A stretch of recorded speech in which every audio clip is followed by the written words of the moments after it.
वर्तमान काळ कळतो आणि ज्याला भूतकाळ कळतो. भूत भविष्य वर्तमान या तीनही काळाचं यथार्थ ज्ञान ज्यांच्याकडे आहे असे क्रांतदर्शी ऋतुंभरा प्रज्ञावंत तुकाराम महाराज खेद व्यक्त करतात.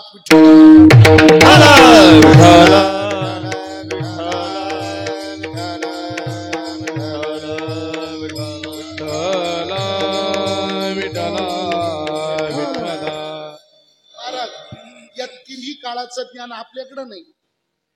आपल्याला कळतं का? तुम्हाला एक सांगू का? आपल्याला काही म्हणजे काहीच कळत नाही. बोला तुमचं काय म्हणणं?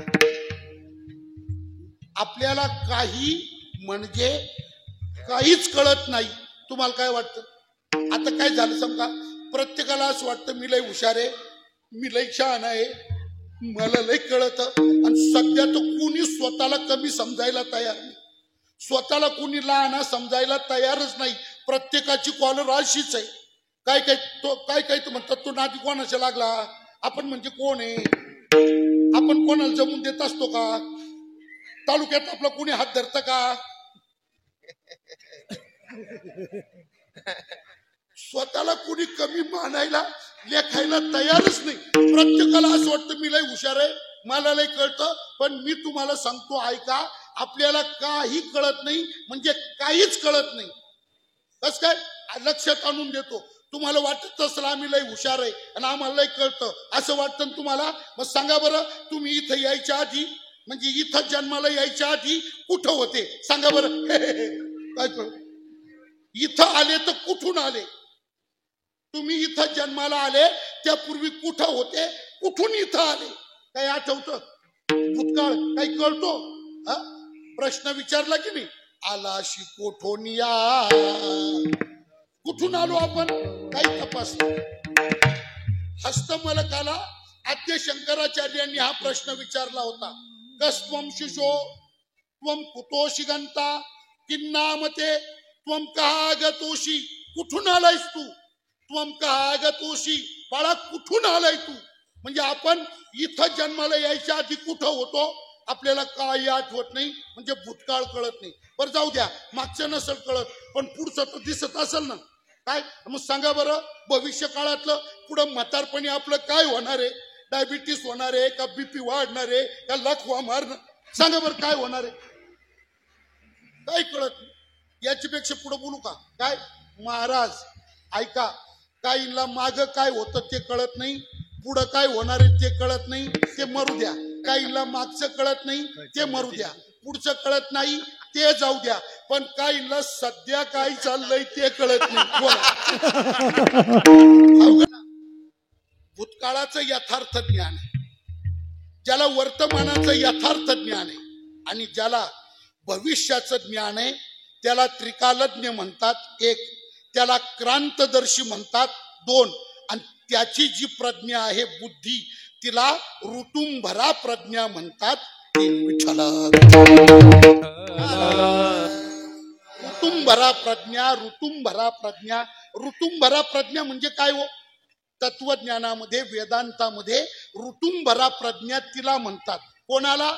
ऐका, ज्याला ज्याला सर्व काळातलं सर्वांचं सर्व काही कळतं. परत ऐका, ज्याला सर्व काळातलं सर्वांचं सर्व काही कळतं त्याला म्हणतात ऋतुंभरा प्रज्ञा. विठ्ठल तुकोबाराय. जीवानी जे भोगलंय मागे सगळ्या जीवाच्या दुःखाच्या उपभोगानी अतिशय व्यथित झाले आणि त्या व्यथेतून हा खेद व्यक्त केला. बाप बाप बाप बाप बाप, जीवानी आतापर्यंत किती सोसलंय, किती सोसलंय, किती सोसलंय, बहुत सोशिले मागे न कळता. बर, आता एक मिनिट पुन्हा ऐका. प्रश्न असा आहे, चिंतनामध्ये प्रश्न असा निर्माण होतो का जीवाला एवढं दुःख का भोगावं लागलं? जीवाला दुःख का भोगावं लागलं? एवढं भयंकर दुःख भोगावं लागावं याचं नेमकं कारण काय? शास्त्राच्या दृष्टीने वास्तव चिंतन तुम्हाला माहितीये. वास्तव विचार जर आपण पाहिला तर जीव हा स्वरूपाने कसा आहे? जीव हा स्वरूपाने कसा आहे? तर हा स्वरूपानी सद्रूप, चिद्रूप आणि आनंद रूप आहे. आपल्या तत्वज्ञानाने काय चिंतन सांगितलं? जीव हा मुळात स्वरूपानी सद्रूप आहे, जीव हा मुळात स्वरूपानी चित स्वरूप आहे आणि जीव हा मुळात स्वरूपानी आनंद स्वरूप आहे. मग आनंद हे जीवाचं स्वरूप आहे. हा जीव कोण आहे? परब्रह्म परमात्म्याचा अंश आहे. ऐका, वेदांतामध्ये अनेक जे संबंध सांगितले ना, त्याच्यात अंशांश भाव संबंध कोणता आहे? अंशांश भाव. अंशांश भाव म्हणजे परमात्मा आहे अंशी, परमात्मा आहे अंशी आणि अंशी परमात्म्याचा जीव आहे अंश. देव कोण आहे? अंशी. देव कोण आहे? अंशी. आणि त्या अंशी देवाचा जीव कोण आहे? अंश. आता एक मिनिट ऐका, नियम सरळ असा आहे बुवा, काय? ज्याचा अंशी जसा, ज्याचा अंशी जसा त्याचा अंश तसा. येईल का लक्षात तुम्हाला? अंशी नाही कळलं का? करू का सोपं? हा म्हणा फक्त तुम्ही, करू का सोपं? मी काय सिद्धांताचं वाक्य काय बोललो?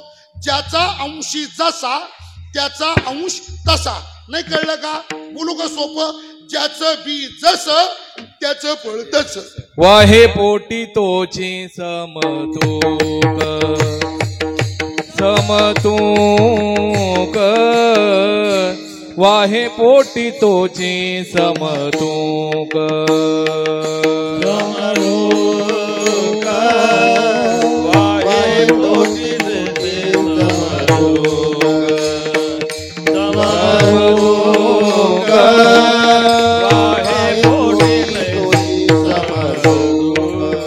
गोमट्या बीजाची फळे ही गोमटी, गोमट्या बीजाची फळे ही गोमटी, गोमट्या बीजाची फळे ही गोमटी, गोमट्या बीजाची फळे ही गोमटी. वाहे पोटी तोची समतूक,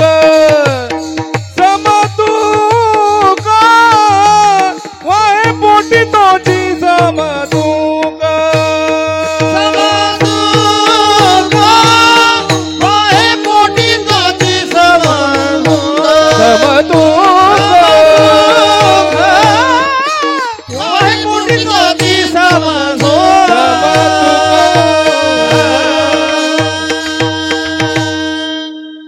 तुमच्या लक्षात येईल की नाही? ज्याचा अंशी जसा त्याचा अंश तसा. त्याच्याकरता सोपं वाक्य काय? ज्याचं बी जसं आणि त्याचं फळ. प्रमाण काय आलं? समर्पक. गोमट्या बीजाची फळे ही गोमती, गोमट्या बीजाची म्हणजे बीज गोमट तर फळ गोमट. नाही कळलं तर बघा, ज्याचं बी गोड त्याचं फळ गोड, ज्याचं बी कडू त्याचं फळ कडू, ज्याचं बी आंबट त्याचं फळ आंबट. जीव हा कोणाचा अंश आहे? ब्रह्म, परब्रह्म परमात्म्याचा, भगवंताचा अंश. आणि एक मिनिट ऐका, परब्रह्मापासून जीव वेगळा नाही, जीव परब्रह्म स्वरूप आहे. हा सिद्धांतच आहे. तुका म्हणे कैची कीव कोठे जीवनी राळा, कोठे जीवनी राळा, कोठे जीवनी राळा. तुका म्हणे कैची कीव कोठे जीवनी राळा, कोठे जीवनी राळा, कोठे जीवनी राळा.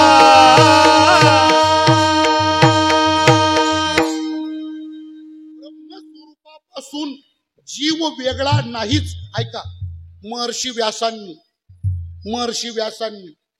कोट्यावधी ग्रंथाचं सार महर्षी व्यासांनी काय केलं? ऐका, करोडो ग्रंथाचा अभ्यास केला. किती ग्रंथ? करोडो. आता करोडो म्हणण्यापेक्षा तुम्हाला दुसरं वाक्य बोलू का? काय? टनावर पुस्तक, टनावर म्हणजे करोडो ग्रंथ. त्या सगळ्याचं चिंतन केलं, सगळ्या ग्रंथाचं चिंतन करून त्याच्यात जे तत्वज्ञान आहे त्याचं मंथन केलं. व्यासांनी काय केलं? करोडो ग्रंथाचं चिंतन केलं, त्या ज्ञानाचं मंथन केलं आणि ते मंथन करून सार बाहेर काढलं तर सार हे निघालं. आणि एक मिनिट आहे का, सार जास्त नसतं, सार जास्त नसतं, सार थोडं राहतं. 10 लिटर दही घुसळावा तेव्हा 100 ग्रॅम लोणी निघत. दही होतं किती? 10 लिटर आणि लोणी निघालं किती? 100 ग्रॅम. म्हणजे मला काय बोलायचंय, सार जास्त नसतं, सार थोडं असतं, पण सार सार असतं. करोडो ग्रंथाचं चिंतन करून त्याचं मंथन करून व्यासाने सार काढलं. काय सार निघालं? श्लोकार्धेन प्रवक्ष्यामि यदुक्तम ग्रंथ कोटिभिः. सार काय? ऐका, ब्रह्म सत्यम. सार काय?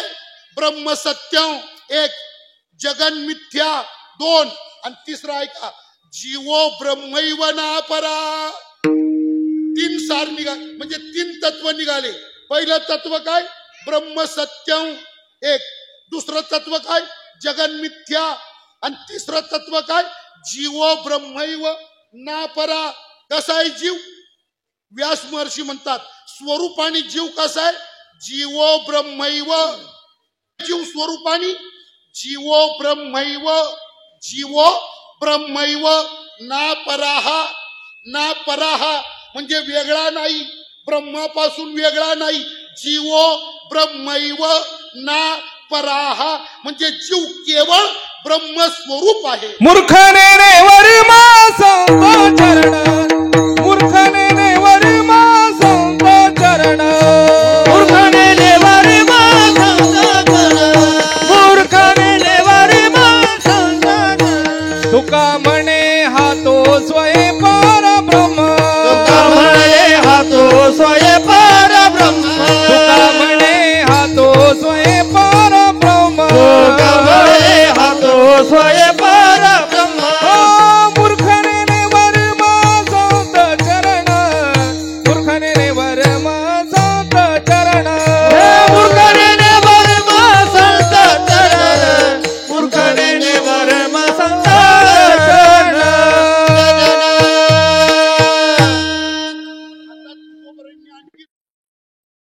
हा स्वरूपाने कसा आहे?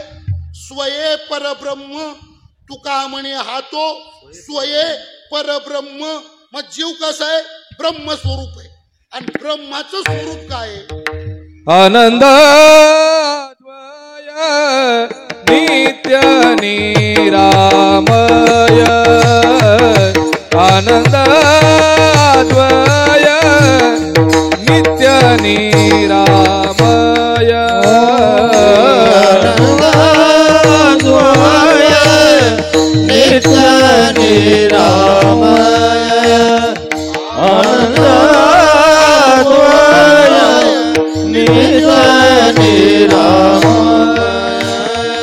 जे का निज ध्येय योगियांचे, जे का निज ध्येय योगियांचे, ते समाचरण साजी रे मिटेवरी, ते समाचरण साजी रे मिटेवरी. निज ध्येय योगियांचे, निज ध्येय योगियांचे, ते समाचरण साजी रे विटेवरी, समाचरण साजी रे विटेवरी.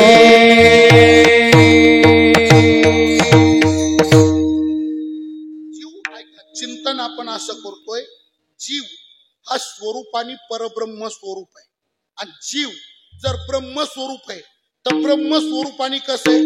तर ब्रह्म निरामय आहे, ब्रह्म नित्य आहे, ब्रह्म अद्वय आहे आणि ब्रह्म आनंद स्वरूप आहे. आनंद, अद्वय, नित्य, निरामय. निरामय, नित्य, अद्वय, आनंद. ब्रह्म कसं आहे? ब्रह्म आनंद स्वरूप आहे. जीव कसा आहे? ब्रह्म स्वरूप आहे. जीव ब्रह्म स्वरूप आहे, ब्रह्म आनंद रूप आहे. मग आता ऐका, आनंद रूप ब्रह्माचा जीव जर अंश असेल तर जीव स्वरूपाने आनंद रूप आहे का दुःखी आहे? मग मुळात जीव सुखी आहे का दुःखी आहे? तर मुळात जीव आनंद रूप आहे. आनंद हे जीवाचं स्वरूप आहे. आणि मग आता 1 मिनिट ऐकाव, काय असा आनंद स्वरूप असलेल्या जीवाला, ऐका, मूलतः आनंद स्वरूप असलेल्या या जीवाला एवढं भयंकर दुःख का भोगावं लागलं, याचं कारण काय? तो जर आनंद रूप आहे, कारण तुम्हाला सांगू, आनंद आणि दुःख हे एकत्र नांदू शकत नाही, एकत्र राहूच शकत नाही. विठ्ठला नांदत नाही, हा नियम आहे. म्हणजे 2 विरोधी धर्म एकत्र राहत नाही. एक तर आनंदच राहील, नाही तर दुःखच राहील. आनंद आणि दुःख दोन्ही एकत्र, जसं अंधार आणि प्रकाश एकत्र राहील का? अंधार आणि प्रकाश एकत्र राहील का? काय अहो, लाईट लावला तरी अर्ध्या खोलीत अंधार तसाच राहत नाही. लाईट लावला तर अंधार संपलाच पाहिजे. अंधार आणि प्रकाश विरोधी धर्म आहे ना, ते एकत्र नांदू शकत नाही, राहूच शकत नाही. प्रकाश असेल तर अंधार नसेल, अंधार असेल तर प्रकाश नसेल, गोड असेल तर कडू नसेल, कडू असेल तर गोड नसेल. तसं आनंद असेल तर दुःख नसेल, आणि दुःख असेल तर आनंद नसेल. मग आनंद स्वरूप असलेल्या या जीवाला एवढं भयंकर दुःख का भोगावं लागलं, याचं नेमकं कारण काय? विठ्ठला, शृंखला म्हणजे काय? शृंखला म्हणजे साखळी. साखळी साखळी साखळी आली डोळ्यापुढं. साखळी कशी राहती? कडीत कडी, कडीत कडी, कडीत कडी, कडीत कडी, कडीत कडी, त्याची तयार होती साखळी. तसं आनंद स्वरूप जीवाला दुःख का भोगावं लागलं, या कारणाची शृंखला आहे. काय? ऐका, का भोगावं लागलं? त्याचं पहिलं कारण आहे जन्म. आनंद रूप होता या जीवाला दुःख का भोगावं लागलं, तर त्याचं पहिलं कारण आहे जन्म. तो जन्माला आला, आणि जन्माला आला म्हणून हे सगळे दुःख त्याला भोगावे लागले. कारण ऐका, जन्म आणि मरण, बरं का, जन्म आणि मरण हे घर आहे. जन्म आणि मरण हे काय? घर आहे. आणि हे कोणाला राहण्याचं घर आहे? जन्म मरण या घरामध्ये कोण राहतं? तर सगळे दुःख, सगळे दुःख. कोणते? भूत दुःख, वर्तमान दुःख, भविष्य दुःख, आदिदैविक दुःख, आदिभौतिक दुःख, आध्यात्मिक दुःख, हे सगळेच्या सगळे दुःख कोणत्या घरात राहतात? जन्म आणि मरण. जन्म मरण नाही तर दुःखाचा संबंध नाही, आणि जन्म झाला का दुःखाचा संबंध आला. का? कारण जन्म हे दुःखाला राहण्याचं घर आहे. कोण बोलतं? ज्ञानोबाराई बोलतात. काय गोड बोलले विठ्ठल. म्हणतात, ये सकळ दुःख धामे, गुंजी जती ये मृत्यू जन्मे. ये सकळ दुःख धामे म्हणजे या सगळ्या दुःखाचं धाम. धाम म्हणजे ठिकाण, धाम म्हणजे घर, आणि सगळ्या दुःखाचं राहण्याचं घर. ये सकळ दुःख धामे, गुंजी जती राहतात. कुठं? ये मृत्यू जन्मे. ये मृत्यू जन्मे सकळ दुःख धामे गुंजी जती. म्हणजे या जन्म मरण रूपी घरामध्ये सगळे दुःख मुक्कामाला राहतात, आणि हा जन्म हे दुःखाचं मूळ कारण आहे. दुःखाचं मूळ कारण आहे जन्म. बर महाराज, हा दुःखरूप जन्म जीवाला का घ्यावा लागला? जीव जन्माला तरी का आला? त्याला जन्म का घ्यावा लागला? मग जन्माचं कारण सांगितलंय कर्म. जन्माला का आला? कर्मामुळे. आगा कर्मी जै उरावे, तै ती सुखदुःखी फळावे, तया ते भोगावया यावे. यावं लागतं त्याला. देहा एका पण यावे. मग जन्माला का आला? तर कर्म केलं म्हणून. पण महाराज, पुन्हा एक प्रश्न आहे ना, कोणता? जन्माला कारण ठरणारं कर्म जीवानी का केलं? कर्म जीवाकडून का घडलं? कर्म आता दुःखालाच कारण, जन्म मरणाला कारण असं कर्म जीवाकडून का घडलं? तर याचं कारण आहे अज्ञान. याचं मूळ कारण काय आहे? अज्ञान. ऐका, अज्ञानामुळं कर्म घडलं, कर्मामुळं जन्म झाला, आणि जन्माला आल्यामुळं एवढं भयंकर दुःख जीवाला भोगावं लागलं. विठ्ठल कारण जन्म, आणि तुम्हाला एक सांगतो महाराज, माझं वाक्य लक्षात घ्या. जन्म हा केवळ दुःख स्वरूप आहे. परत ऐका, जन्म हा केवळ दुःख स्वरूप आहे. केवळ म्हणजे निव्वळ, फक्त फक्त निव्वळ दुःख. आणि दुःख, जन्म हा केवळ दुःख स्वरूप आहे. जन्माच्या कोणत्या अवस्थेचं चिंतन करा. जन्माच्या 7-8 अवस्था आहे, तुम्हाला सगळ्यांना माहिती आहे. त्या आपण भोगून आलोय, काही भोगणार आहे आपण पुढे. पण जन्माच्या अवस्था 7-8 आहे, तुम्हाला सगळ्यांना माहिती आहे बरं का. त्या जन्माच्या अवस्था आहे, त्या सगळ्या अवस्था तुम्हाला माहिती आहे. फक्त तुमची अडचण एक आहे, मी सांगितल्याशिवाय तुमच्या ध्यानात येणार नाही, ही तुमची अडचण. पण जन्माच्या अवस्था आहे, जन्माच्या सोप्या आहे, त्या अनुभवाच्या आहे. जन्माच्या अवस्था काय ऐका. जन्माची पहिली अवस्था आहे गर्भवास. जन्माची पहिली अवस्था काय? गर्भवास. जन्माची 2 नंबरची अवस्था आहे प्रत्यक्ष जन्म. 3 नंबरची अवस्था आहे बाल्य. 4 नंबरची अवस्था आहे किशोर. 5 नंबरची अवस्था आहे तारुण्य. 6 नंबरची अवस्था आहे प्रौढत्व. 7 नंबरची अवस्था आहे वार्धक्य. आणि शेवटची, जन्माची शेवटची 8 नंबरची अवस्था आहे मृत्यू, म्हणजे मरण. 8ही अवस्था केवळ आणि केवळ दुःख स्वरूप आहे बुवा. तुम्ही पहा, पहिली अवस्था गर्भवास आहे. मला सांगा, गर्भात काय आनंद आहे? मी तुम्हाला मगाशीच बोललो ना, आपल्याला आठवत नाही म्हणून बरं आहे. आठवलं असतं तर रडता रडता दिवस गेले असते. बापरे बापरे, असेच दिवस गेले असते. पण गर्भामध्ये सुख आहे का दुःख आहे? आईच्या पोटात काय सुख आहे सांगा बरं. अरे तिथं बसायला जागा तरी आईस पैसे आहे का? आईची गर्भपिशवी म्हणजे काय 2x2ची फडची आहे का ती? बसला फतकल मारून. एवढी एवढी टीसभर जागा आहे. टीस अंगठांतर्जनी ताणून जे अंतर होतं, एवढी एवढी टीसभर पिशवी येते. त्या टीसभर पिशवीमध्ये ते पोरग बसत महाराज. बर ते बी त्याला बसावं लागतं. बसतानी सुद्धा असं आरामशीर मांडी घालून मस्त. लय कळ लागले तर तिला पाय पसरून केले गुडघेवर. आईच्या पोटात आरामशीर मांडी घालून इतकं मोकळण ढाकळा असं बसता येतं का? गर्भी असता दिला दंड, वरती पाय खाली तोंड. वरती पाय खाली तोंड, वरती पाय खाली तोंड. गर्भी असता दिला दंड, वरती पाय खाली तोंड. वरती पाय खाली तोंड, वरती पाय खाली तोंड.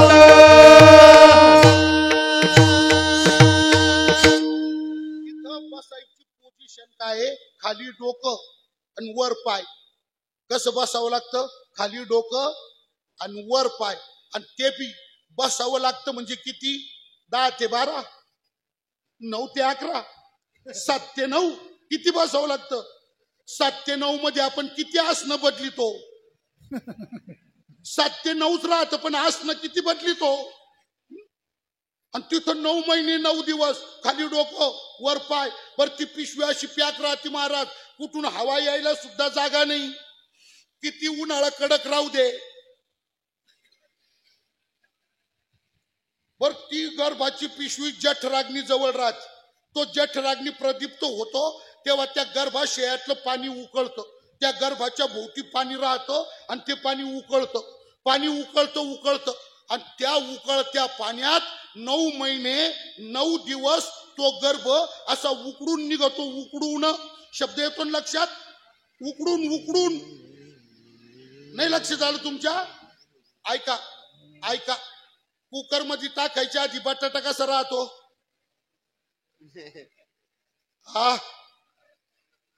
कुकर मध्ये टाकायच्या आधी बटाटा कसा राहतो? तेजवान राहतो, चमचम चमकतो, चोपडा चटचटीत राहतो. बटाटा कुकर मध्ये टाकायच्या आधी निब्बर राहतो. आणि एकदा कुकर मध्ये टाकला, वरून झाकण लावलं, गॅस पेटवला, पाणी उकळलं आणि कुकरनी 3 शिट्ट्या मारल्या. आणि 3री शिट्टी झाल्यावर कुकर काढला आणि झाकण उघडलं का तो निब्बर बटाटा कसा लूज होतो पडतो. कुकर मध्ये बटाटा जसा उकडून निघतो तसा आईच्या गर्भ पिशवीमध्ये तो गर्भ उकडून निघतो. सण होत नाही महाराज विठ्ठला. बाळा काय सांगू तुला, गर्भीची यातना रे पुत्रा आई का पुल्या का. काय गोड आहे हो. मदाना सतीच्या मुलाला सांगते बाळा काय सांगू, गर्भीची यातना रे पुत्रा आई का पुल्या कानी. येता जाता येणे पंथे सांगाती नाही बा कोण. उकडून निघतो महाराज. त्याच्यात सगळंच अवघड आहे. दम धरून राहावं लागतं. सण होत नाही. त्याच्यात त्या आईला डोळे त्या डोळे निर्माण होतात. आईला डोळे लागतात. डोळे बरं काही काही बायांचे डोळे लय विचित्र. कोणाला काय डोळे लागतील सांगूच नका महाराज. आपण कल्पनाच नाही करू शकत त्या डोळ्यांची. काय डोळे, काय काही बायांना आहे ना असा गरमच चहा प्यावा वाटतो. राया म्हणे इच्छा तुझे मानशी सांग पतिव्रते मजपाशी. काय इच्छा आहे सांग तुला. ती म्हणती मला फक्त गरम चहा, उकळता चहा, कडक चहा, असा वाफा निघणारा चहा, आणि तो पण स्टीलच्या ग्लास मध्ये. कपन बशी कप नाही बशी नाही. असा आपण काय करतो, कपातून बशीत होतो तो आणि 4-5 वेळा फू फू फू आणि मग पितो. ती तसं नाही करीत. उकळता चहा, वाफा निघणारा चहा ग्लास मध्ये घेती आणि घटाघटाच पिती महाराज. आणि तो एवढा गरम चहा त्या गर्भाच्या अंगावर पडतो. त्या गर्भाचं अंग पोळतं. त्याला दडस नाही होत नाही. सांगता येत नाही मम्मी फुकून पेग. त्याला तक्रारच करता येत नाही. काय काय बायांना मिरचीचे गोळे खावे वाटतात. लाल मिरचीचा गोळा, हिरव्या मिरचीचा गोळा, लसणाची मिरची, ठ्याचा रगडा खायची इच्छा होती. अहो त्याच्यामध्ये मीठ कमी, मिरच्या जादा, वरून तेल सुद्धा घेत नाही आणि बिगर तेलाची गोळे खाती. आणि ती मिरची त्या पोराच्या अंगावर जाऊन पडती. त्याने अशी आग भडकती. पण त्याला सांगताच येत नाही तेल तरी घे ग. बोलताच येत नाही महाराज. काय वर्णन आहे ओ विठ्ठला. काही बोलत का नाही हो. काही कसं बोलू आपण, प्रमाणाशिवाय कसं काय बोलू. ज्ञानोबा लिहितात कटवम लवण मिळे गर्भवतीचे पुरती डोहाळे. तू ऐका, गर्भवतीचे पुरती डोहाळे आणि पुढचे शब्द ऐका. त्वचे विण गर्भांग पोळे, त्वचे विण गर्भांग पोळे. आणि तेने दुःखे लोळे अति दुःख, तेने दुःखे लोळे अति दुःख, भयंकर दुःख विठ्ठला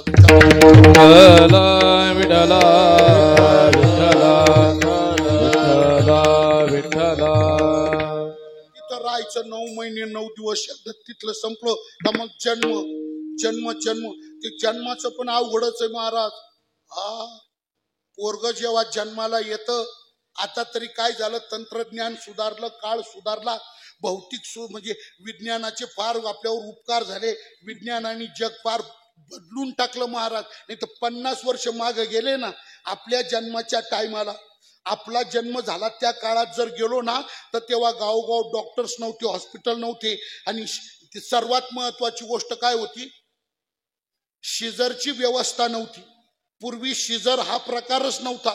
नॉर्मल डिलेव्हरी, नॅचरल डिलेव्हरी, नैसर्गिक डिलेव्हरी एवढीच एक व्यवस्था होती 50 वर्षापूर्वी. शिजर हा प्रकार नव्हता. आणि त्या काळामध्ये महाराष्ट्री डिलेव्हरी असली आणि पोरग जर आडवं आलं, तर एकच गोष्ट, एक तर आई तरी मारायची, नाही तर बाळ तरी मारायचं. दुसरं ऑप्शनच नव्हता त्याला. काय अवस्था. आणि ते पोरग आडवं आलं, आईची काय परिस्थिती हो.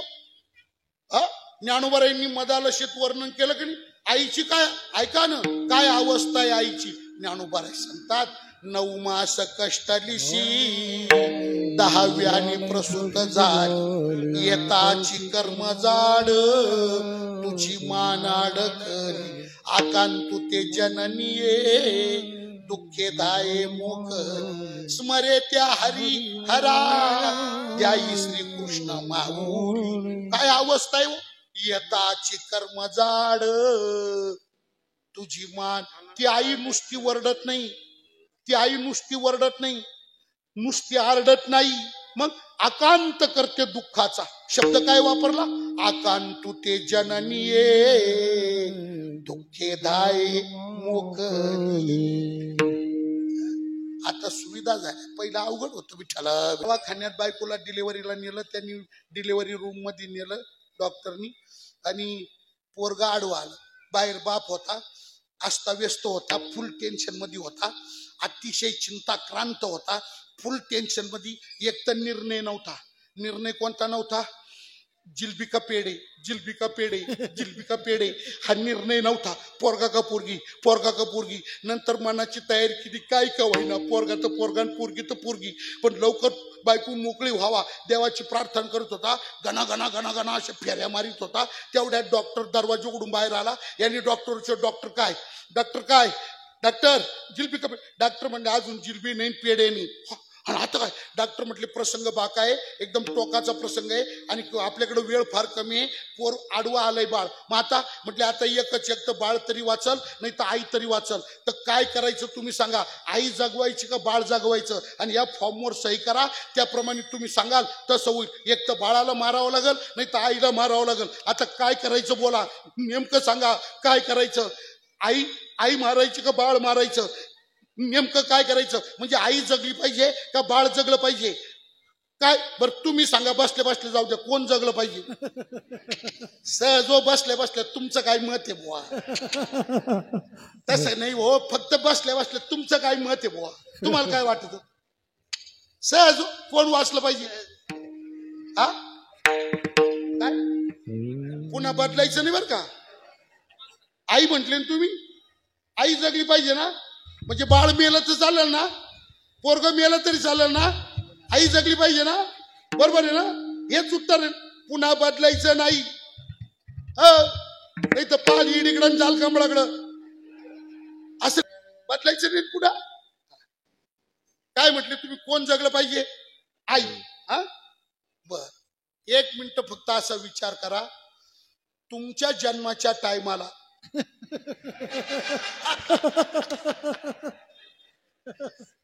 जर असा प्रसंग निर्माण झाला असता, आणि जर आपल्या बापांनी असा निर्णय घेतला असता तर,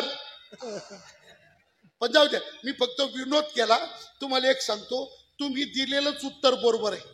बाळ मरू द्या, आई राहिली पाहिजे, आई जगली पाहिजे, बाळ गेला तर जाऊ द्या, हेच उत्तर बरोबर आहे. का? कारण झाड असल्यावर फळांना काही तोटा आहे, त्याच्यामुळे आई राहिली पाहिजे.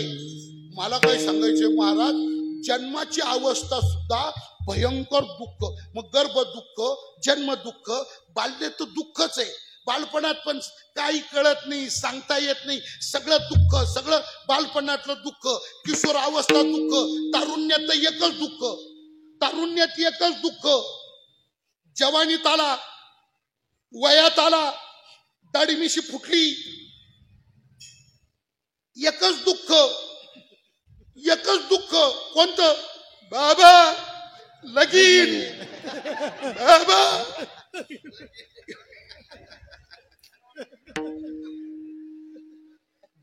हा जवानीमध्ये दुसरं काय?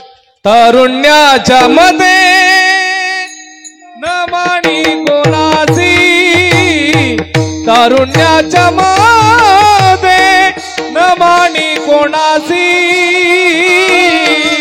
सदा मुसमुसी धुळी जैसा, सदा मुसमुसी धुळी जैसा. तारुण्याच्या मध्ये न माणी कोणासी, तारुण्याच्या मध्ये न माणी कोणासी, सदा मुसमुसी धुळी जैसा, सदा मुसमुसी धुळी जैसा.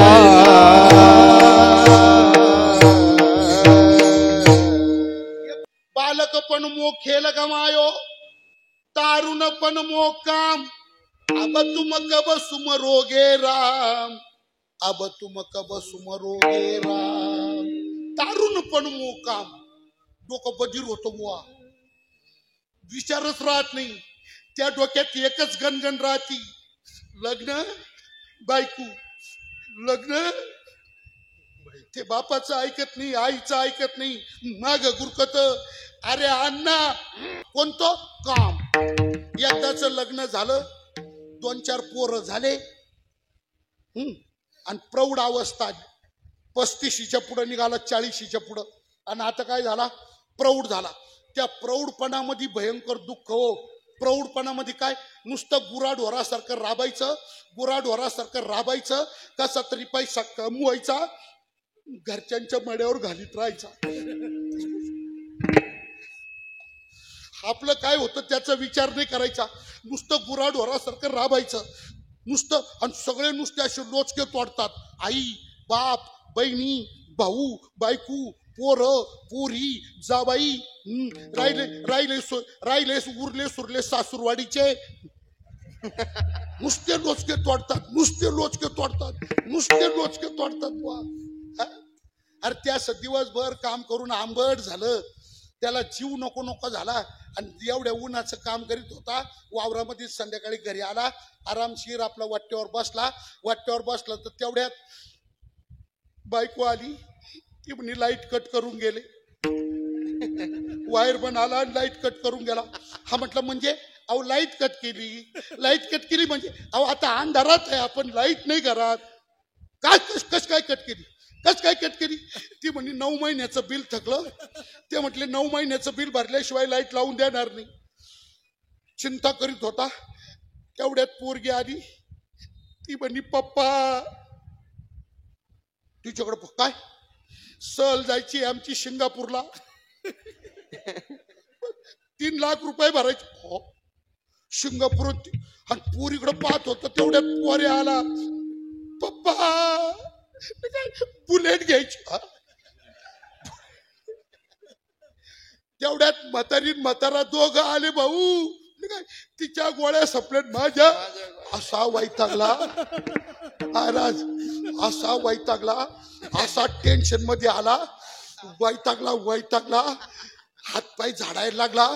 तो म्हटला अरे कमवणारा मी एकटा, आणि खाणारे तुम्ही सगळे एवढे, मी एकटा तुम्हाला कसा पुरणार. अरे मी एकटा कसा पुरणार. मी त्याला म्हटलं तू कोणालाच नाही पुरणार, एक दिवस सगळेच मिळून तुलाच पुरणार. तू कशाचं पुरवतो कोणाला, तू कशाचं पुरतो कोणाला. प्रौढ अवस्थेमधलं दुःख आहे बुवा, प्रौढ अवस्था दुःख. आणि म्हातारपणाचं बोलायचंच नाही. म्हातारपणातलं दुःख कोणाला सांगताच येत नाही बुवा. झाकून ठेवावं लागतं आणि दांभिकपणाने जगात राहावं लागतं. याचं नाव आहे म्हातारपण. सुना किती छळतात, पोरं किती छळतात, सून कशी उपाशी मारिती, बंगल्यातली बंगल्यात कशी तडफडीती, पण बाहेर आला का दांभिकपणा घेऊन म्हातारपणी जगावं लागतं. दांभिकतेचा आव आणावा लागतो. तुम्हाला खरं सांगू, माझं म्हणणं असं आहे बुवा, हे माझं व्यक्तिगत मत आहे. काय माझं म्हणणं असं आहे, वैर्याला सुद्धा म्हातारपण येऊ नये, वैरी सुद्धा म्हातारा होऊ नये. म्हातारा व्हायच्या आधीच निघून जावा. का, म्हातारपणाचं दुःख भयंकर आहे. म्हातारपण म्हणजे काय ऐका, म्हातारपण म्हणजे काय, ज्याचं घरात कोणीच ऐकत नाही, घरात ज्याचं कोणीच ऐकत नाही, आणि तो तर चमचा डवाळ्याशिवाय राहत नाही. त्याचं तर कोणी ऐकत नाही आणि हात चमचा डवाळ्याशिवाय राहत नाही. याचं नाव आहे म्हातारा. बायको म्हणती गपरा तुम्हाला कळत नाही, पोऱ्या म्हणतो गपरा तुम्हाला कळत नाही, सुनाई म्हणती गपरा तुम्हाला कळत नाही, काय नातू म्हणतो गपरा तुम्हाला कळत नाही. काय काहींच्या घरी नोकरही घेतो चानस मारून, तो म्हणतो मालक तुम्हाला ना नोकर.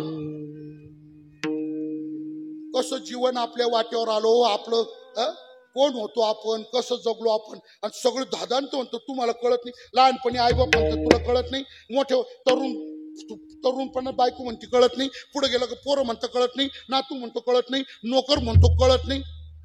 आणि 1 मिनिट ऐका, हे काय फक्त तुमच्याच घरी असं नाही, हे काय फक्त तुमच्याच घरी असं नाही, मग ज्यांनी बायको केली त्याच्या घरी असंच आहे. अवघड आहे महाराज. 2-2, 5-5 हजार लोकांपुढे कीर्तन करणारा महाराज शाहचुकपणाने कीर्तन करून घरी जावा तर बायको म्हणते तुम्हाला ना कळतच नाही.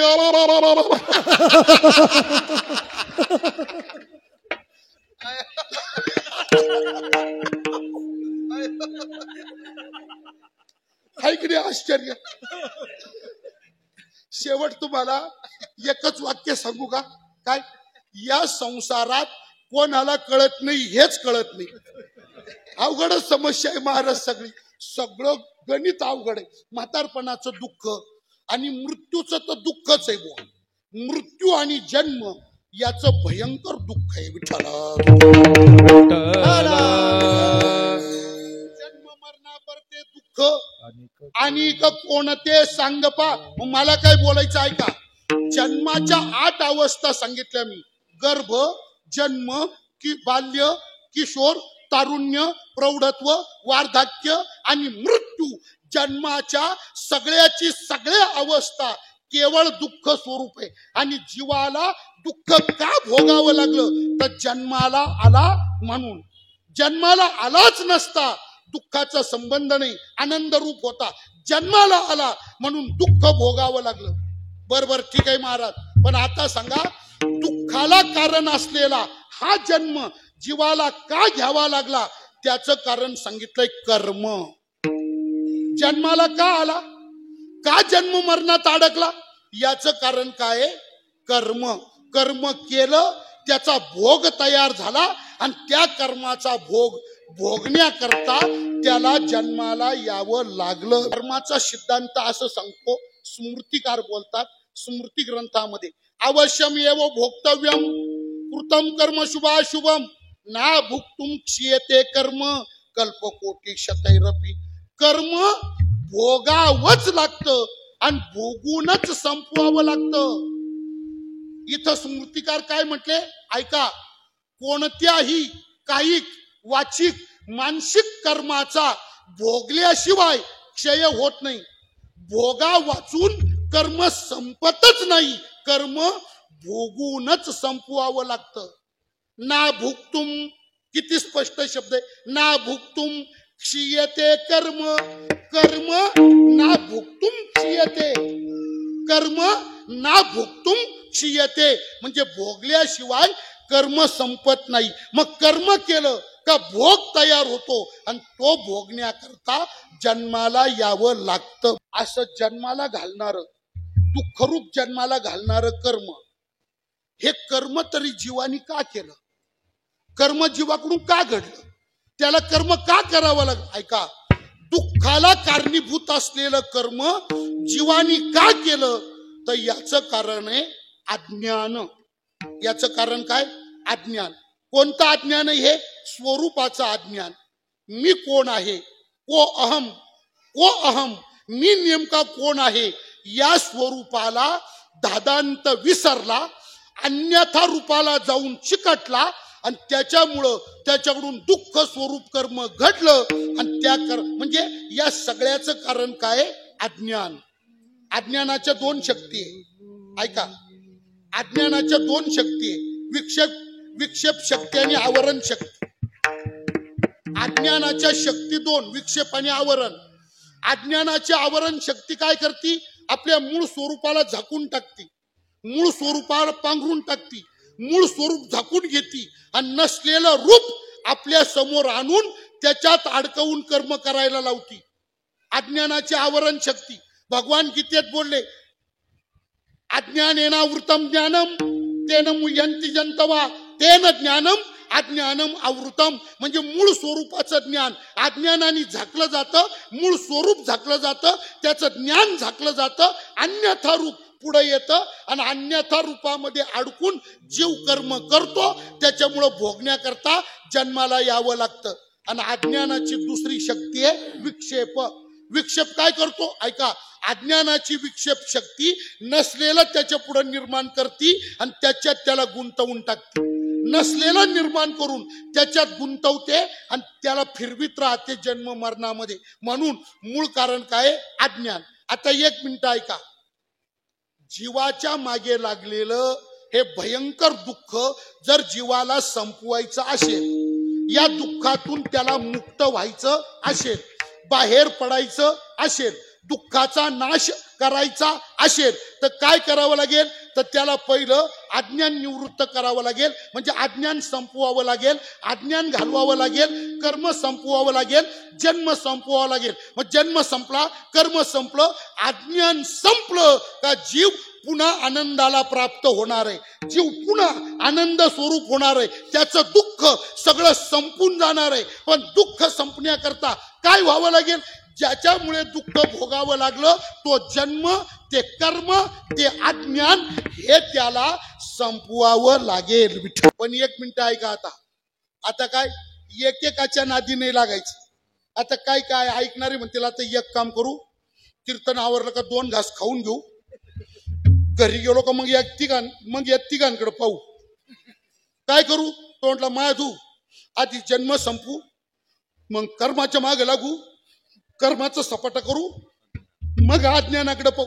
अशा क्रमाने जाता येणार नाही आणि अशा क्रमाने जायचं पण नाही, कारण तसं ते घडणार नाही.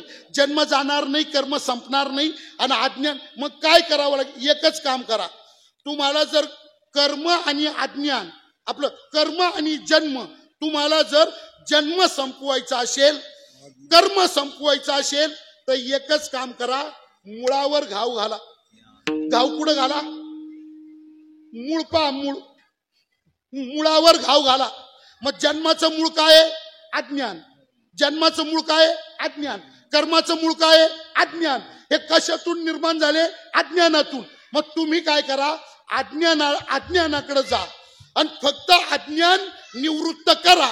तुमच्या ठिकाणचं स्वस्वरूपाचं अज्ञान गेलं का अज्ञानाच्या निवृत्तीमध्ये कर्माची निवृत्ती होते, जन्माची निवृत्ती होते आणि जीव दुःख मुक्त होतो. त्याच्याकरता काय जाऊ द्या, तुम्हाला लय बोर नाही होत ना, काढू एखादं पिल्लू. पूर्वी जुन्या बायांचा संसार उतरंडीमध्ये राहायचा. आपल्या आया, आपल्या आजा यांचा घरामध्ये संसार कसा राहायचा, उतरंडी मडक्याच्या उतरंड्या राहायच्या. हे गोदरे ए बरं तिकडे अरे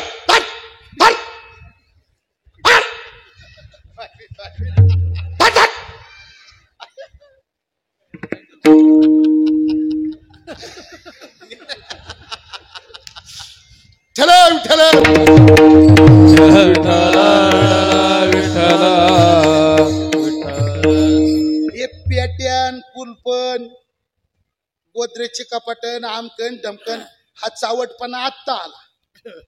आपल्या आईच्या काळात असं होतं, काही धाब्याचे घर होते, उतरंड्या राहायच्या, पार जमिनीपासून आड्यापर्यंत उतरंडी राहायची. खाली मोठा माठ, त्याच्यावर लहान माठ, त्याच्यावर लहान माठ, त्याच्यावर लहान माठ, त्याच्या आहे का मात्र हे काय आई बरोबर आहे का, हॅलो.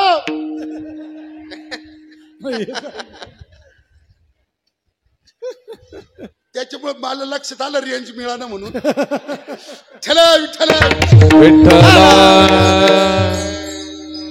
आणि सगळा संसार उतरंडीत राहायचा. कुरड्या मडक्यात, शेवाया मडक्यात, पापड मडक्यात, डाळी साळी मडक्यात, पार किडूक मिडूक सोनं असलं तर ते गठुडं मडक्यात, नवऱ्यानी बाजारला दिलेले पैसे, त्याच्यातून वाचवलेले पैसे सगळं मडक्यात.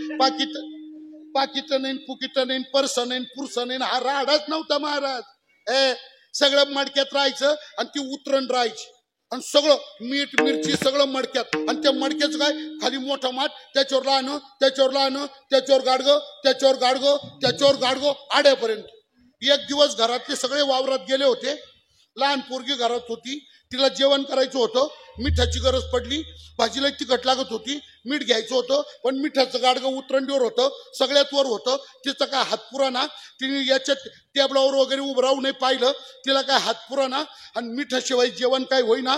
मग ती पोरगी लहान होती बारीक, तिने बाहेर आली, तिला वाटलं बाहेर कोणी दिसतं पाहू म्हणून वाटेवर आली, तर झाडाखाली म्हातारा बसला होता. म्हाताऱ्याला म्हटली बाबा घरी ये आणि तेवढं मडकं गाडगं काढून दे. मग तो म्हातारा आला, त्याचा हात पुराणा, तो टेबलावर उभा राहिला, तरी त्याचा हात पुराणा.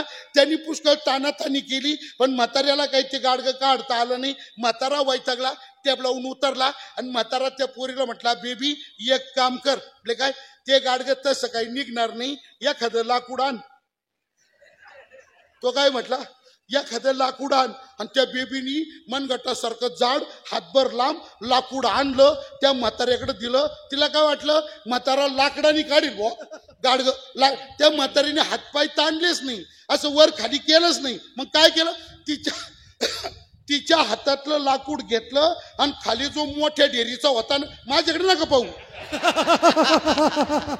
उतरंड इकडे काय नजर लावली तुम्ही, खाली खाली खाली सगळ्यात जो मोठ्या डेअरीचा होता ना, त्याच्या मारला टोला, त्याच्या टोला मारला, खालचा माठ फुटला. आता खालचा माठ फुटल्यावर वरच्या मिठाच्या गाडग्याला आमंत्रण पत्रिका द्यायची गरज आहे का, त्याला ये म्हणायची गरज आहे का? अहो ते न बोलवता घालीन लोटांगण वंदीच्या पायावर येऊन पडत. म्हणजे मला काही सांगायचं आहे का, एका मडक्याचा नाश केला का जसं सगळ्या उतरंडीचा नाश होतो, तसं अज्ञानाचा नाश केला का अज्ञानाच्या नाशात कर्मनाश होतो, अज्ञानाच्या नाशात जन्मनाश होतो, आणि जन्म कर्म अज्ञान या तिघांचा नाश झाला का जीव दुःख मुक्त होतो आणि आनंद स्वरूप बनतो. विठ्ठला पण आता लक्षात घ्या, दुःख मुक्त होण्याकरता आनंद स्वरूप होण्याकरता काय करावं लागणार आहे, तर अज्ञान निवृत्त करावं लागेल, अज्ञान घालवावं लागेल. दुःख का आलं, अज्ञानामुळे आलं. ते अज्ञान गेल्याशिवाय दुःख संपणार नाही. न कळता हा शब्द अज्ञान वाचक आहे. एवढं का बरं भोगलं, तर न कळता म्हणजे स्वरूपाचं ज्ञान नव्हतं, यथार्थ स्वरूप कळत नव्हतं, आणि त्या अज्ञानात गुंतल्यामुळं एवढं भोगावं लागलं. मग बहुत सोशिले मागे न कळता, मागे न कळता बहुत सोशिले. बर बर बर, पण एक मिनिट ऐका, कळत नव्हतं म्हणून भोगलं, बरोबर ना? अज्ञान कळत नव्हतं म्हणून भोगावं लागलं, बरोबर ना? पण आता कळालं ना, दुःख कशामुळं भोगावं लागलं, आता कळालं ना? कळालं ना आता? म्हणा ना, हा म्हणा ना, आता कळालं ना? इथून माग का भोगलं, कळत नव्हतं म्हणून, पण आता का भोगावं लागलं, कळालं ना आता? म्हणा, हा म्हणा, कळालं ना आता? आलं लक्षात? कशामुळं? अज्ञानामुळं. हे सगळं का घडलं, केवळ स्वस्वरूपाचं अज्ञान हे त्याचं कारण. विठ्ठला आता काय करा, आता जबाबदारी काय तुमची, कळाल्यानंतर जबाबदारी एकच आहे आता, कोणती? अज्ञानाच्या मागे लागणं, अज्ञान निवृत्त करणं आणि आपल्या मूळ स्वरूपाला प्राप्त होणं, म्हणजे खऱ्या स्वरूपाला प्राप्त होणं, एकच जबाबदारी आता. मग आता गाफील राहायचं नाही. कळत नव्हतं तोपर्यंत ठीक आहे, पण आता गाफील राहायचं नाही. आता कळालं ना, हा म्हणत राहा. कळालं ना आता? म्हणा, हा म्हणा, कळालं ना आता? मग आता गाफील राहायचं नाही. नाही तर काही काहींचं असं कळाल्यावर बी त्याला काय होतं काय नाही, त्याला काय होतं काय नाही. महाराज म्हणतात, एवढा येडेपणा आता करू नका. पुढती काय आता अंध भावे, अंध भावे, पुढती काय आता अंध भावे, पुढती काय आता अंध व्हावे, अंध व्हावे, पुढती काय आता अंध व्हावे. हे बहुत सोसिले मागे ना कळता, बहुत सोशिले मागे न कळता, बहुत सोसिले मागे ना कळता, बहुत सोशिले मागे न कळता. पुढती काय आता अंध भावे, पुढती काय आता अंध व्हावे, पुढती काय आता अंध व्हावे. आता गाफील राहू नका. कळालं ना आता? आता गाफील नका राहू. सावध, आता सावध व्हा. आता डोळ्यावर कातड ओढून ये रे माझ्या मागल्या, असं नका करू येडेपणा. आता पुढती काय आता अंध व्हावे. आता सावध होणार का नाही? सांगतो, एक मिनिट ऐका. काय गोड आहे, लक्षात घ्या. महाराज, न कळतेपणामध्ये चूक होणं स्वभाव. लक्षात घ्या काय बोलतो मी. न कळतेपणामध्ये चूक होणं स्वभाव. कळालंच नाही मग चूक होती. न कळतेपणामध्ये चूक होणं स्वभाव. कळाल्यानंतर त्या चुकीची दुरुस्ती करणं कर्तव्य. येतं लक्षात. न कळतेपणा चूक झाली स्वभाव. कळाल्यानंतर ती चूक सुधरून घेणं दुरुस्त करणं कर्तव्य. आणि कळाल्यानंतर त्याला काय होतं काय नू बावळटपणा.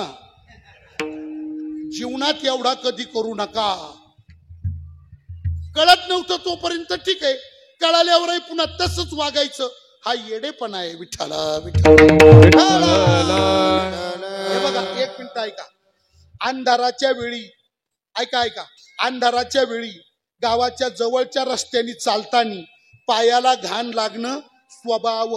अंधाराची वेळ आणि गावाच्या जवळचा रस्ता. आता सगळेच गाव काय हागंदारी मुक्त आहे का? मग गावाच्या जवळचा रस्ता ना अंधाराची वेळ. आता गावाच्या जवळच्या रस्त्यावर काय राहतं? सगळे गुलाबच राहतात ना.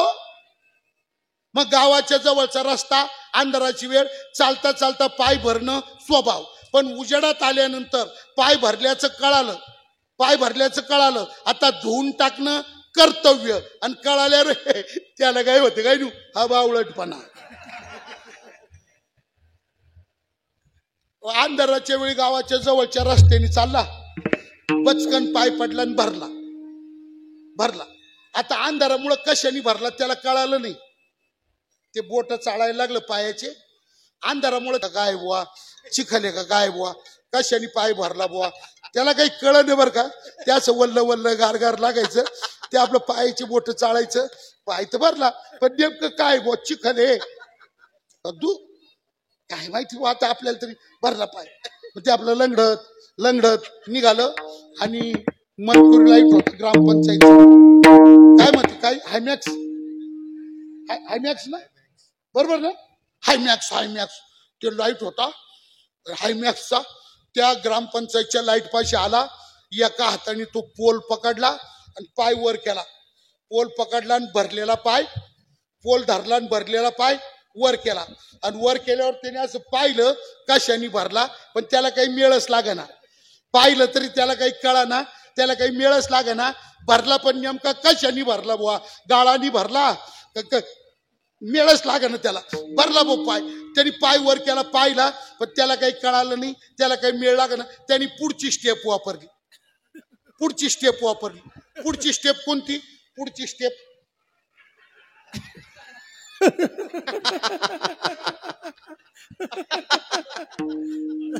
तरी त्याला मेळच लागेना. तरी कळालं त्याला. पुढची स्टेप वापरली पण हा चिखल आहे का नेमकं का त्याला कळानच महाराज. मग त्यांनी त्याच्या पुढची स्टेप वापरली. आता त्याच्या पुढची स्टेप कोणती आहे? आणि मग जेव्हा त्याला कळालं ना कशाने भरला बडाबडाच वाकला. आता मी काय सांगतो ऐका. पाय भरला ना भरू द्या, भरतच राहतो. अडचण अंधाराची वेळ गावाच्या जवळचा रस्ता पाय भरतच राहतो. पण उजेडात आल्यावर पाय कशाने भरला कळालं ना. आता कर्तव्य काय? कर्तव्य पाणी पाहणे आणि पहिला पाय धुणे. कर्तव्य काय? पाणी पाहणे आणि पाय धुणे. पण कशाने भरला ते कळाल्यावर सुद्धा तो म्हणे चालतच राहतं भरतच राहतं. त्याच काय एवढं. हा बावळटपणा आहे. म्हणजे न कळतेपणात घडलं तर जाऊ द्या पण कळाल्यानंतर मात्र सावध व्हा. हे कर्तव्य. आजपर्यंत का भोगलं कळत नव्हतं म्हणून भोगलं. बहुत सोशिले मागे न कळता पण आता कळालंय न बुवा. आता गाफील नका राहू. पुढं ती काय आता अंध व्हावे. आणि एवढं बोलल्यावर बुद्धिवाद्यांनी तुकाराम महाराजांना विचारलं, महाराज आता आम्ही काय करावं? कळत नव्हतं, आता कळालं. दुःख का भोगलं? अज्ञानामुळं भोगलं. दुःखाचं कारण अज्ञान आहे आम्हाला कळालं. पण आता ते अज्ञान निवृत्त होऊन पुन्हा आनंदरूप होण्याकरता नेमकं काय करू? या दुःखातून बाहेर निघण्याकरता आम्ही काय करू? तुकोबारे म्हणतात एकच काम करा, आम्ही जे केलं ते तुम्ही करा.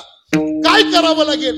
महाराज म्हणतात काही करू नका, एकच करा. एकाचे अंगी हे ठेवावे लावून, एकाचे अंगी हे ठेवावे लावून, एकाचे अंगी ठेवावे लावून, ठेवावे लावून, ठेवावे लावून, एकाचे अंगी हे ठेवावे लावून, एकाचे अंगी हे ठेवावे लावून, एकाचे अंगी ठेवावे एकाचे अंगी हे ठेवावे लावून, एकाचे अंगी हे ठेवावे लावून.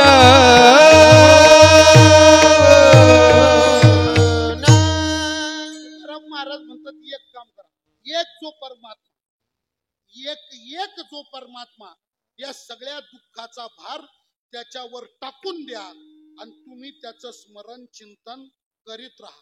एकाचे अंगी हे ठेवावे लावून, तो काय करतो?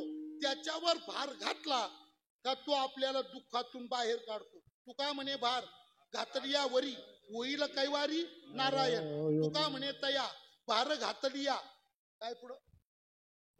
कदा स्वामी माझा उपेक्षा करीत नाही, त्याच्यावर भार टाका. क्षणोक्षण सांभाळितो साक्षी होतो आपुला, साक्षी होतो आपुला, साक्षी होतो आपुला, क्षण सांभाळितो साक्षी होतो आपुला, साक्षी होतो आपुला, साक्षी होतो आपुला. काय केलं? आम्ही तेच केलं, त्याच्यावर भार घालून या भार तुम्ही एक काम करा, या दुःखातून मुक्त होण्याकरता, अज्ञान मुक्त होण्याकरता काय करा? त्याच्यावर भार घालून द्या, तुम्ही त्याचं चिंतन करीत राहा. मग बाकी लई डोकं लावू नका, लई चापला चापली करू नका, लई जांभला जांभली करू नका. लई चापलीत बसलं तर हाताला काहीच येत नाही महाराज. काहींना लई चापलायची सवय. अनिक नका पडो ग बाळाचे भरी, अनिक नका पडो ग बाळाचे भरी, आणि नका पडू ग बाळाचे भरी, आणि नका पडू ग बाळाचे भरी. पुढे आहे थोरी नागवन, नागवन, नागवन, थोडी नागवन, नागवन, नागवन.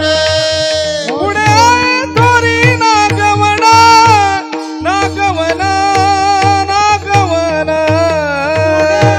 थोरी नागवन, नागवन, नागवन. अनिक नका पडो ग बाळाचे भरी, अनिक नका पडो ग बाळाचे भरी, आणि नका पडू ग बाळाचे भरी, आणि नका पडू ग बाळाचे भरी. नका करू, श्रद्धेने एकावर भार टाका, तो तुम्हाला मुक्त करील. एवढी श्रद्धा त्याच्यावर ठेवा. एकाचे अंगी हे ठेवावे लावून, नये भिन्ना भिन्न चाच पडो. त्याच्यावर भार घाला, त्याला हाका मारित राहा, तो येणार आणि तुमचा सांभाळ करणार. कोण आहे तो? तो कोण आहे याच्याही भानगडीत नका पडू. कोणी असू द्या, तो कोण होईल तो ब्रह्मांड चालक. मात्र तुमच्या हाकेला ओ दिल्याशिवाय राहणार नाही, एवढी श्रद्धा ठेवा. आपणची हाक देईल हाके. आणि तो याच्यातून कसं काढतो? हे सगळं त्यांनी निर्माण केलंय महाराज. अज्ञान त्याचंच आहे, कर्म त्याचंच आहे, दुःख त्याचंच आहे, जन्म त्याचाच आहे, मृत्यू त्याचाच आहे, काम त्यांनीच निर्माण केला, क्रोध हे सगळं निर्माण कोणी केलं? त्यांनीच निर्माण केलं. आणि त्यांनी निर्माण करून जीवाच्या मागे लावलं. आणि हे काम, क्रोध, अज्ञान जीवाला जे दुःखामध्ये नाचवतात ना, तर तो जीवाची फजिती पाहतो. आणि तो काय वाट पाहतो? हा माझ्याकडं कधी येईल आणि मी या तडाख्यातून या तडाख्यातून बाहेर कधी काढीन. तो त्याच्याकडे जाण्याची वाट पाहतो. जो जीव त्याच्याकडे जातो त्याचं तो रक्षण करतो. विठ्ठला सिद्धार्थांनी कधी पाहिलेले का? मासे मासे धरताना तो कोळी कमरे एवढ्या पाण्यात उभा राहतो आणि सगळी ताकद एकत्र करून गोल असं जाळ येत पाहिलेलं असेल का नाही तुम्ही?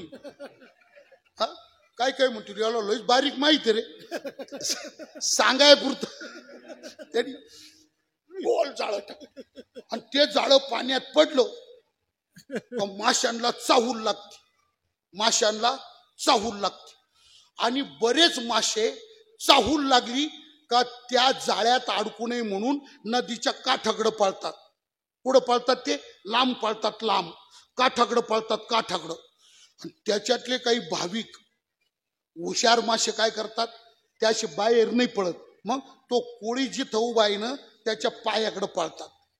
काही मासे काठाकडे पळतात आणि काही मासे पायाकडे येतात. आता जाळ्यात कोणता अडकतो आणि वाचतो कोणता? तो जो काठाकडे पळतो, जो लय हुशाऱ्या दाखवितो, लय भराऱ्या मारितो, जो लय डोकेबाजपणा, जो लय चापला चापली करीतो, असा जो आहे ना तो जाळ्यात अडकून मरतो. आणि जो कोळ्याच्या पायाजवळ येतो तो मात्र जाळ्यात अडकत नाही, तो तसाच राहतो. तसं जो भगवंताच्या चरणाचा आश्रय करतो तो या दुःखातून सुटतो आणि जो स्वतःच्या मनाने भराऱ्या मारतो तो गुतू गुतून मरतो. विठाला आता दळण राहिलं नाही पण जात्यावर दळण राहायचं. आणि एकदा दाण्याचा घास टाकला आणि तू खुटा धरून फिरवायला सुरुवात केली, कोणते दाणे पहिले रगडले जातात, कोणते दाणे भरडले जातात? तर जे दाणे सोडल्या सोडल्या जात्याच्या पाळीकडे पळतात, पाळी म्हणजे कडाची बाजू. जे दाणे तोंडातून पडल्या पडल्या जात्याच्या पाळीकडे पळतात ते पहिले रगडले जातात.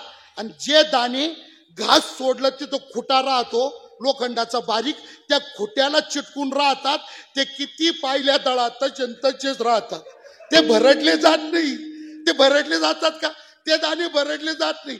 कोणता दाणा भरडला जातो? जो पाळीकडे पळतो, म्हणजे जो लय हुशारी दाखवितो तो पाळीकडे पळतो, तो भरडला जातो. जो खुंट्याला धरून राहतो तो मात्र वाचतो. तसं महाराज जो भगवंताच्या चरणाचा आश्रय करतो, परमात्मा त्याचं रक्षण करतो. तुम्ही काय करा, त्याला फक्त त्याच्यावर भार घाला आणि त्याच्या चिंतनात त्याच्या स्मरणात तुम्ही राहा.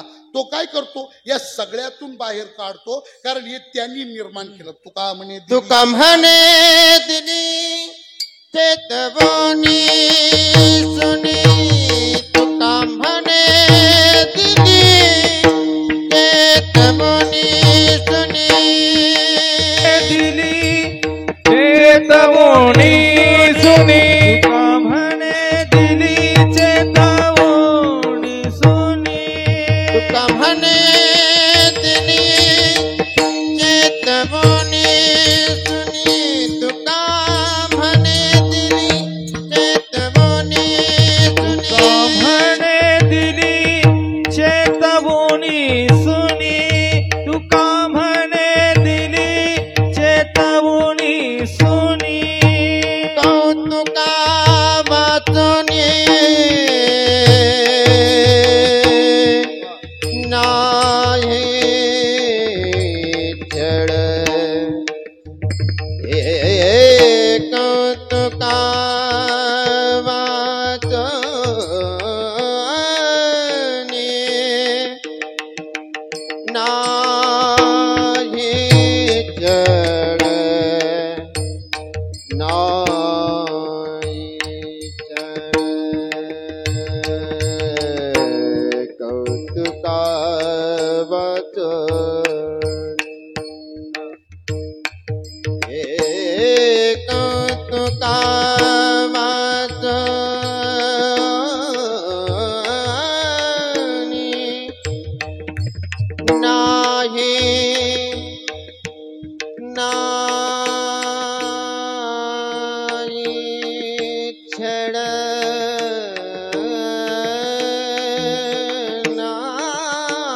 नये भिन्न भिन्न साच पडो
पाचेगाव या गावातील समस्त तुवर परिवार आणि या तुवर परिवाराचा आधारवड असलेली मातोश्री वैकुंठवासी तीर्थस्वरूप परमपूज्य मातोश्री कृष्णाबाई मुरलीधरजी तुवर यांच्या प्रथम पुण्यस्मरणाच्या निमित्ताने आपण सर्वजण या परिवाराचे तुम्ही सगळे संबंधीजन पुरुष भाविक माता भगिनी आणि ग्रामस्थ मंडळी त्या निमित्ताने या ठिकाणी एकत्र जमलेलो आहोत। त्या मातोश्रीचे सुपुत्र आदरणीय जालिंदर मुरलीधरजी तुवर आणि यमाजी मुरलीधरजी तुवर हे त्यांचे दोन मुलं, त्याचबरोबर भगवान किसनराव तुवर हे त्यांचे पुतणे आणि भास्करराव विश्वासराव तुवर हे त्यांचे नातू, गंगूबाई नबाजी जगताप, त्याच्यानंतर भागूबाई गोकुळ जगताप हे या त्यांच्या दोन कन्या आणि वाल्मिकराव जालिंदर तुवर, वामनराव जालिंदर तुवर, अमोल यमाजी तुवर आणि अतुल यमाजी तुवर हे त्यांचे 4 नातू आणि सौभाग्यवती मनीषा सुभाषजी जाधव ही त्यांची नात। असा या मातेचा हा परिवार आहे आणि या परिवाराने आज या ठिकाणी मातृश्रद्धेने आपल्या स्वर्गीय मातेच्या आत्मस्वरूपाला चांगल्या प्रकारची गती प्राप्त व्हावी या श्रद्धेपोटी आज या ठिकाणी या कार्यक्रमाचं आयोजन केलेलं आहे। आणि या पाचेगाव मधल्या तुवर परिवाराने या आईच्या सद्गती प्राप्ती करता या कार्यक्रमाच्या निमित्ताने 3 प्रकारचं दान या ठिकाणी केलेलं आहे। सर्वप्रथम ब्राह्मणाच्या मुखातून वेदोक्त मंत्रोच्चार करून 1 नंबरचं दान इथे घडलंय, त्याचं नाव आहे पिंडदान। गेली 2 तास या धर्ममंडपात आपण सर्वांनी मिळून जे घडवलंय याचं नाव आहे ज्ञानदान। आणि याच्यानंतर आपल्या सर्वांकरता या तुवर परिवाराकडून इथे जे घडणार आहे त्याचं नाव आहे अन्नदान। पिंडदान, ज्ञानदान आणि अन्नदान अशा 3 प्रकारच्या दानाचं नियोजन या तुवर परिवाराने आपल्या स्वर्गीय मातेच्या सद्गती प्राप्ती करता या ठिकाणी केलेला आहे. त्यातली जी कीर्तनाची सेवा आहे ही सेवा समर्पित करण्याकरता माझ्याकडे सुपूर्द करण्यात आली. माझे अत्यंत हृदयस्थ सन्मित्र हरिभक्तीपरायण आमचे आप्पासाहेब माकोणी खिरडीच्या आप्पासाहेबाच्या निमंत्रणातून ही सेवा समर्पित करण्याकरता आमच्याकडे सुपूर्द करण्यात आली. आणि ज्याप्रमाणे निमंत्रणाचा आमच्याद्वारे स्वीकार झाला त्याप्रमाणे आम्ही आलो, तुम्ही सर्वजण आलात. आणि या प्रसंगाचं औचित्य म्हणून तुकाराम महाराजांच्या या अभंगाचा थोडासा विचार करण्याचा या ठिकाणी आपण प्रयत्न केलेला आहे. महत्वाची गोष्ट अशी आहे की वैकुंठवासी स्वर्गीय मातोश्री कृष्णाबाई सुंदरजी मुरलीधरजी तुवर यांचे 2 मुलं आहेत आणि विशेष म्हणजे त्यांचे 4 नातू आहे. या परिवाराचं थोडक्यात बोलायचं ठरलं तर त्यांचे 4ही नातू पोस्ट ग्रॅज्युएट आहे, म्हणजे उच्च शिक्षित आहे. 4ही नातू उच्च शिक्षित आहे. त्याच्यातले 2 नातू डॉक्टर आहे.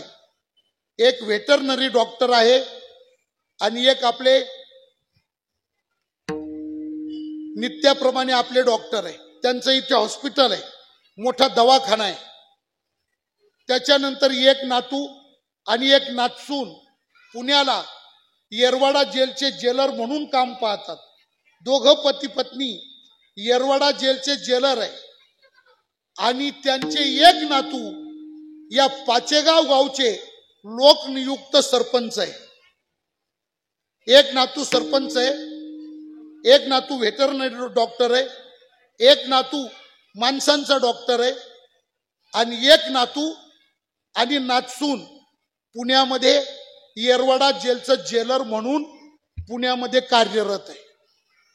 इथे जे डॉक्टर आहेत त्यांचं जे हॉस्पिटल आहे त्या डॉक्टरांचं वैशिष्ट्य असं आहे का ते डॉक्टर वारकऱ्याकडून उपचाराचा पैसा घेत नाही. जो वारकरी त्यांच्या दवाखान्यात येतो आणि ज्या वारकऱ्यावर ते उपचार करतात, उपचार किती महागडा असू द्या, उपचार किती म्हणजे शेकड्यात नाही, हजारात जरी त्याचं बिल गेलं, शेकड्यात नाही, त्या कीर्तनकार असेल, गायक असेल, वादक असेल, प्रवचनकार असेल, भागवताचार्य असेल, रामायणाचार्य असेल, या परिसरात वारकरी संप्रदायाचं सेवा कार्य करणारा कोणी वारकरी त्यांच्या दवाखान्यात आला आणि त्याचं बिल हजारो रुपये जरी होणार असेल तरी सुद्धा ते त्या पेशंटकडून 1 नया पैशाचं बिल घेत नाही. वारकऱ्यालाच पांडुरंग समजून ते वारकऱ्याची सेवा करतात. असं एक उत्तम कुटुंब. आणि या परिवाराची ही आजी म्हणजे या परिवाराचा तो आधारवड.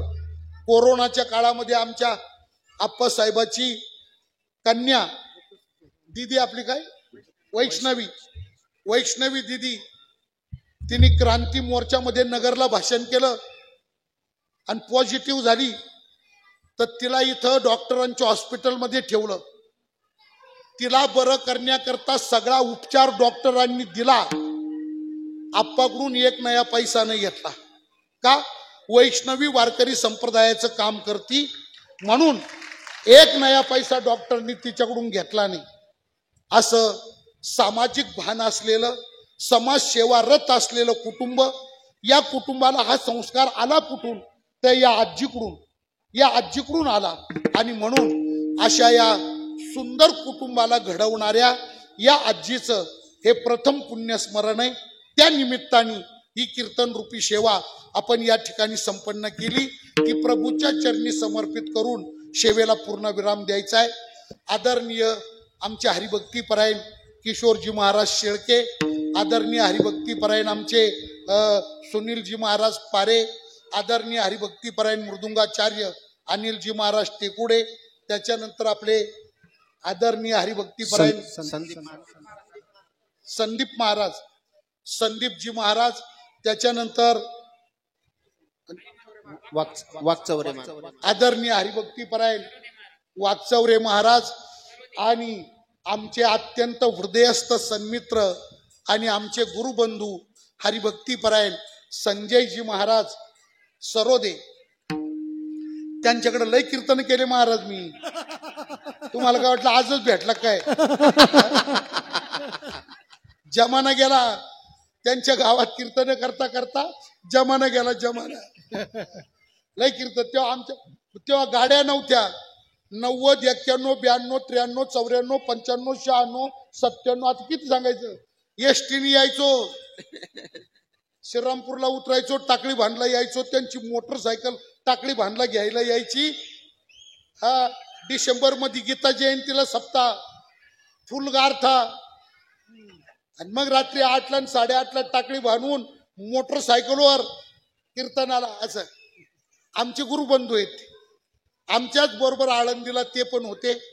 आम्ही थोडस त्यांच्या पुढे होतो, पण आम्ही फक्त त्यांच्या पुढं म्हणजे आधी जाऊन राहिलो होतो अभ्यासाला. ते आमच्या पुढं होते, आम्ही फक्त आधी जाऊन राहिले पुढं होतो. अशा आदरणीय संजयजी महाराज. त्याच्यानंतर टाकळीची भजनी मंडळी, पाचेगावची भजनी मंडळी, अन्य पंचक्रोशीतली सगळी भजनी मंडळी. सर्वात महत्वाचा आदरणीय आमचे हरिभक्तीपरायण परम आदरणीय राजारामजी महाराज, आमचे माऊली आहे का नाही, मालून जाऊन आले माऊली. माऊलीचं आमचं एक अतूट प्रेम आहे. तेव्हा अन्य बरीच मंडळी आहे. आपल्या सर्वांच्या समवेत आपण जी सेवा या ठिकाणी संपन्न केली, हिच्या समारोपामध्ये जात असताना उपस्थित आपल्या सर्वांच्या वतीनं परम आदरणीय तपोनिधी बाळकृष्णजी महाराज जंगले, श्री जंगली महाराज आश्रम, ते पण या ठिकाणी उपस्थित झालेले आहेत.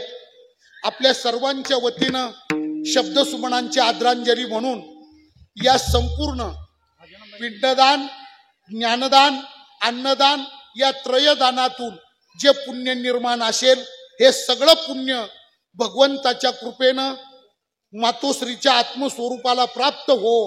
आणि या सगळ्या पुण्य प्राप्तीनं त्या आईच्या आत्मस्वरूपाला पांडुरंगाच्या स्वरूपात अनंत काळपर्यंत चांगली जागा वास्तव्याकरता मिळो. पांडुरंगाने त्या आईच्या आत्म्याला आपल्या स्वरूपात समाविष्ट करून घेवो. अशा प्रकारची शब्दसुमनांची आदरांजली त्या आई करता सर्वांच्या वतीनं पांडुरंगाच्या चरणी चिंतून या सगळ्या कीर्तन सेवेला या ठिकाणी विराम देतो. ज्ञानेश्वर माऊली